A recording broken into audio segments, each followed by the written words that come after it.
It is 7 minutes after the hour. Time for a look at the news for a Monday. It is the 13th day of November for 2017. In the news for today, West Nile virus has been confirmed in Calaveras County. Late last week, the Public Health Department reported a chicken, part of a group known as the Sentinel Chickens, act as a surveillance program that form a front line of defense, so to say, around the disease.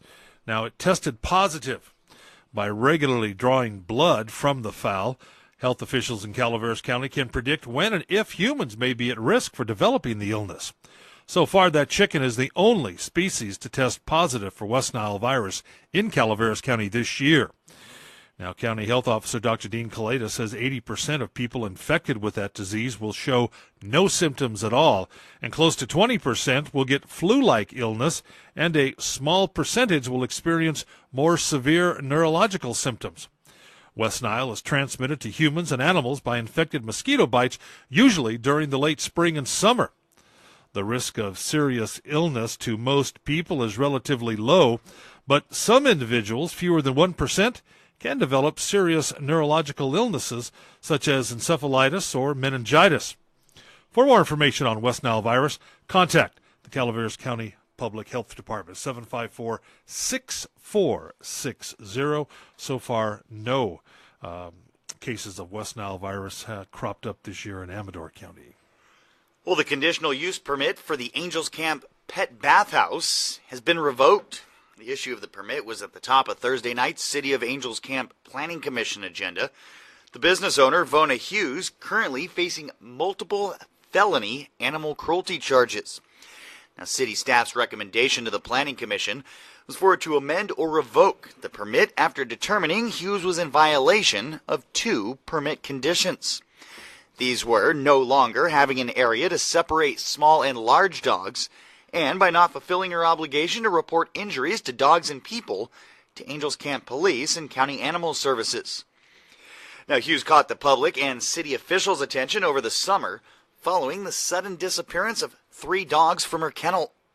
2 later turned up alive, while the remains of the third discovered by a utility worker in Murphy's. Hughes now has 15 days to appeal the commission's decision.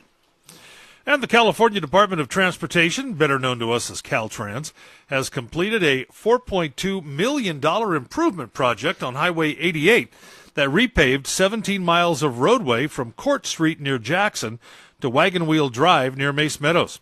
The project consisted of a maintenance overlay for pavement preservation, which typically extends roadway surface life for 3 to 5 years, improving the road surface, which will enhance the efficiency of travel and safety for motorists in Amador County. While much of the work took place at night, Caltrans would like to extend its appreciation to motorists and residents for their patience during this project. For the safety of workers and other motorists, remember what JD always says: slow for the cone zone. Here, the Amador CHP taking part in a statewide adult distracted driver campaign. According to Amador Area Lieutenant Commander Todd Brown, driver distractions have always presented challenges to roadway safety.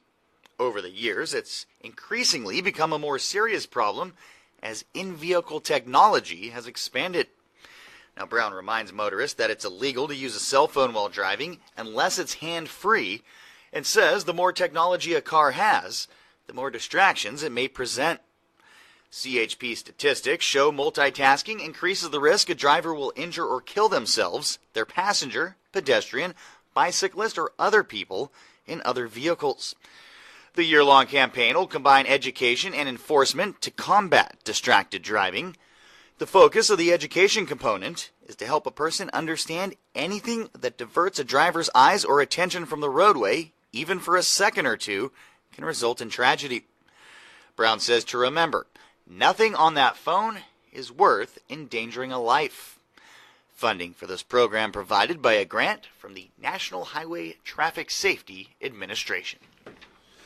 And waste tire recycling returns to Amador County this Saturday from 8 to 2 at the gravel lot near the airport on Airport Road. They will accept 9 waste tires per vehicle. Apparently, California law prohibits transportation of more than 9 waste tires per vehicle. No commercial or business tires. Tires must be less than 40 inches in diameter, and they prefer that the tires come in without rims. Now, this is free tire disposal for all Amador County residents. It's funded by a grant from the Department of Resource Recycling and Recovery. For more information, give Jim McCargue a call, Amador County Waste Management, 223-6429. And Common Ground Senior Services delivering Thanksgiving dinner of roast turkey and all the trimmings with pumpkin pie to all their homebound and isolated clients through Meals on Wheels Wednesday, the 22nd. Now, to honor the spirit of the season, Common Ground is asking you, get involved in a very small way. Create handmade cards, write heartfelt messages that spread joy and lift the spirits of seniors who will be delivered their meals that day. Now, your cards will provide hugs to homebound seniors, especially on Thanksgiving Day. Well, please have your cards to Common Ground Senior Services by Monday the 20th. For more information, contact Annie at 223-0315. That's 223-0315. The Common Ground office located inside the Amador Senior Center on New York Ranch Road here in Jackson. That's a look at local news on a Gold Country Monday morning from the KVGC News Center. I'm JD. And I'm Jim Geedy reporting.